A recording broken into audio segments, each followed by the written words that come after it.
What if ಒಂದಿನ ನಿಂಗೆ ಇದೆಲ್ಲ ಸಾಕಾಯ್ತು ಅನ್ಸುತ್ತೆ? ಅನ್ಸಲ್ಲ. ಹಂಗಲ್ಲ, people tend to lose interest in things ಅಲ್ಲ.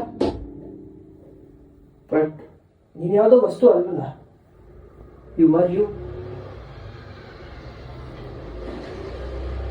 ಹೌದು,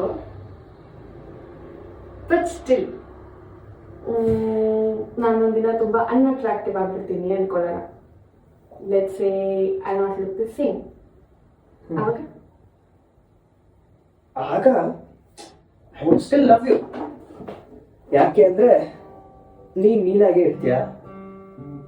ಆಗ್ಲೂ ಕೂಡ ಈ ಕೋತಿಗೆ ನಾನೇ ಟ್ಯೂನ್ ಮಾಡೋದು ಹೇಳ್ಕೊಡ್ಬೇಕು. ಏಟಾಯ್ತು ಆಗ್ಲಿ ತಲೆ ಹೊಡೆದಿದ್ದು. ಹೌದಾ ಹೌದಾ, ಏಟಾಗಿ ಅಂತ ನಾನು ಬಿಡ್ತೀನಿ.